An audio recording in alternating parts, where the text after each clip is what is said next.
ಉತ್ತರ ಕರ್ನಾಟಕ ಮಾತ್ರವಲ್ಲ, ದಕ್ಷಿಣ ಕರ್ನಾಟಕದಲ್ಲೂ ವರ್ಣ ನಾನಾ ಅವಾಂತರಗಳನ್ನೇ ಸೃಷ್ಟಿಸಿದ್ದಾನೆ.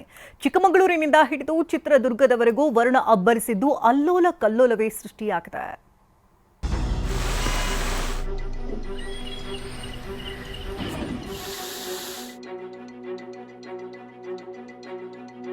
ಗುಡ್ಡ ಕುಸಿದಿದೆ, ಬೆಟ್ಟದಿಂದ ಮಣ್ಣು ಜಾರ್ತಾ ಇದೆ, ಮುಂದೆ ದಾರಿ ಕಾಣದಾಗಿದೆ. ಯಾವಾಗ ಏನಾಗುತ್ತೋ ಅನ್ನೋ ಆತಂಕ.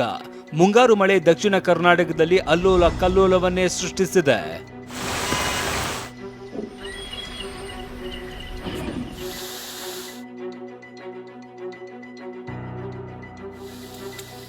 ಕೆಮ್ಮಣ್ಣುಗುಂಡಿಯಲ್ಲಿ ಗುಡ್ಡ ಕುಸಿತ, ಶೃಂಗೇರಿಯಲ್ಲಿ ಪ್ರವಾಹ ಭೀತಿ.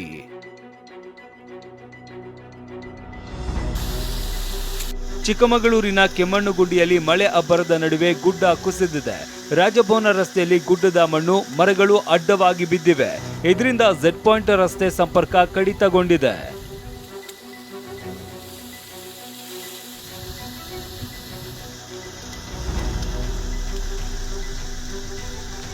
ಇನ್ನು ಶೃಂಗೇರಿ ತಾಲೂಕಿನ ತೆಕ್ಕೂರು ಗ್ರಾಮದಲ್ಲೂ ಗುಡ್ಡ ಕುಸಿದಿದೆ. ಇದರಿಂದ ಶೃಂಗೇರಿ ತೆಕ್ಕೂರು ಮಾರ್ಗದ ರಸ್ತೆ ಸಂಪರ್ಕ ಸಂಪೂರ್ಣ ಕಡಿತಗೊಂಡಿದೆ.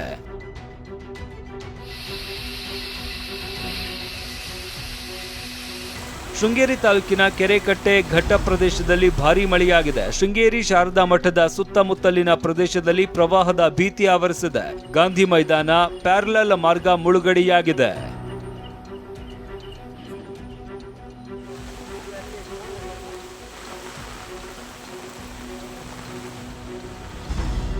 ಕೊಡಗು ಜಿಲ್ಲೆಯಲ್ಲಿ ಮಳೆಯಿಂದಾಗಿ ರಸ್ತೆಯಲ್ಲಿ ಗುಂಡಿ ಬಿದ್ದು ಸವಾರರು ಪರದಾಡುವಂತಾಗಿದೆ. ಅಬ್ಬಿ ಫಾಲ್ಸ್ ರಸ್ತೆಯಲ್ಲಿ ಟ್ರಾಫಿಕ್ ಪೊಲೀಸ್ ಗುಂಡಿ ಬಿದ್ದ ರಸ್ತೆಗೆ ಕಲ್ಲು ತುಂಬಿದ್ದಾರೆ. ಸಿಬ್ಬಂದಿ ಕಾರ್ಯವನ್ನ ಸಾರ್ವಜನಿಕರು ಶ್ಲಾಘಿಸಿದ್ದಾರೆ.